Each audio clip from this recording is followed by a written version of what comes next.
This is a CBC podcast.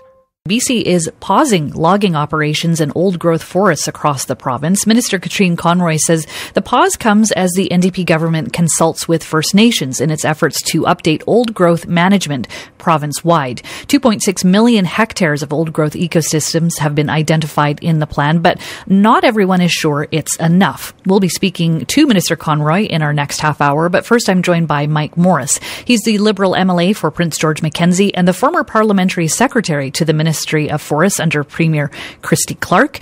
Mr. Morris, good morning. Good morning, Carolina. You have said the government needs to be bold in working to protect BC's forests. Stopping logging on 2.6 million hectares of forest sounds like bold action. What's your response? Well, there's a bigger picture to consider. Excuse me, in British Columbia here. And, as you noted, I was a parliamentary secretary for Christy Clark back in 2014, 2015, and I was tasked with reviewing wildlife habitat across the province. And I was shocked, quite frankly, at the degradation of habitat that I saw. I've been an outdoorsman all my life, active professional trapper, hunter, fisher, and over the last 50 years, I've seen the cumulative effects of forest harvesting in the interior of the province. So I think we need to take a broad look at what's going on out there and diagnose exactly what the problem is before we prescribe any kind of action. This is a step that the province is taking, but I think we need to look at it more broadly and more in-depth and come up with some kind of a solution to move forward for the province before we lose all our biodiversity assets. When you say that you were shocked at what you saw, the cumulative effects, what precisely have you been seeing? The large clear cuts. When we look at wildlife, and of course I've been a wildlife fan and biodiversity fan all my life, but when you cut down, hundreds of thousands of hectares of forest, the wildlife that lived in that forest no longer have the habitat. They die or they're displaced and they're territorial, so they'll end up dying if they move into adjacent forests and whatnot. But it will take generations before that forest has grown to the point where it will support that wildlife, like marten, like fisher, like a lot of our raptors, goshawks, great horned owls. I've seen they've disappeared from the interior of the province, and it'll take decades before they show up again. Much of the focus in this report is on old growth forests, but it sounds like you're concerned with more than just that. Yeah, this has been a passion of mine all my life. I've looked into it. I've read every single Royal Commission report on forestry since 1910. I've reviewed hundreds of scientific papers on wildlife, on hydrology, and we have a problem on our hands here in British Columbia that needs to be addressed, and it needs to have a lot of people coming together to talk about how we're going to move forward on this. And this is something that the province has struggled with for years. I understand you can trace some of these issues back to 1945. What is it about the philosophy fundamentally that needs to change?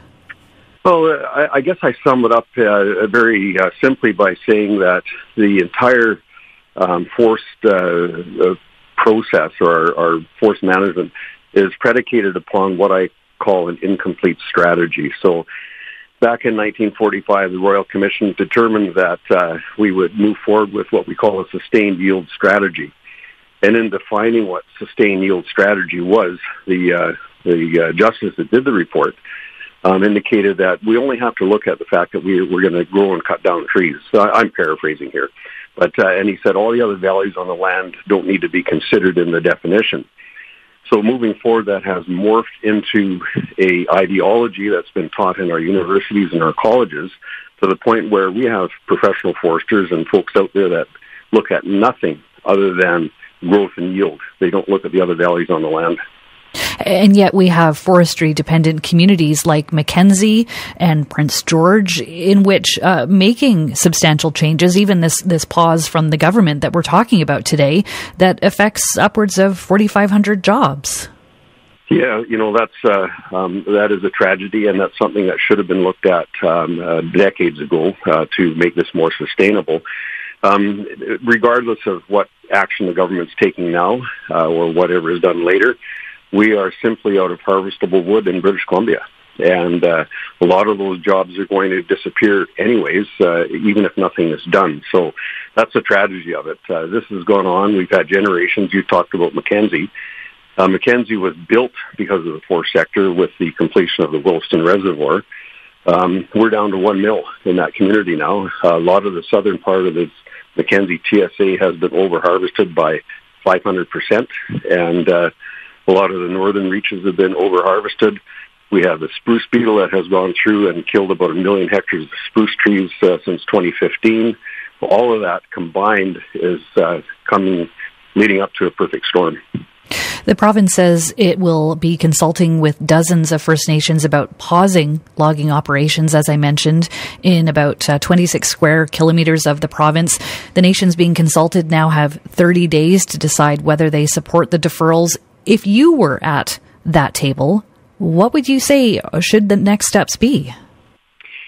Yeah, so the next steps, let's have a look at those deferrals, but let's look at exactly what forestry is all about. How do we move forward with a forest sector? Do we still move forward with a volume-based forestry program, or should we start looking more at an ecologically based forest program moving forward?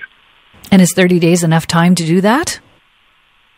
Well, it is for any community that has been aware of their surroundings and aware of the cumulative effects of forestry over the last 75 years or 100 years within their area. But for many folks, they've just been reliant on the process, the decisions of successive governments over the years, and they've been confident that the right thing has been done out there. I think they would be shocked if they look at, for an example, that Google Earth Engine time-lapse website, I think tells a real tale. British Columbians can look at that from the comfort of their own home. And what would they see? They'll see the extent of clear-cut logging from 1984 till 2020 through the entire province. And if they freeze it on 1984, they'll be able to see the extent of logging that had taken place prior to 1984. We didn't start clear-cutting in BC until early to mid-60s. And so that 1984 land satellite image will depict what was taking place back in that period of time. Good of you to join us to talk about it this morning. Thanks a lot for your time. You bet. My pleasure, Carolina. Thank you. Mike Morris, the BC Liberal MLA for Prince George Mackenzie. For more CBC podcasts, go to cbc.ca/podcasts.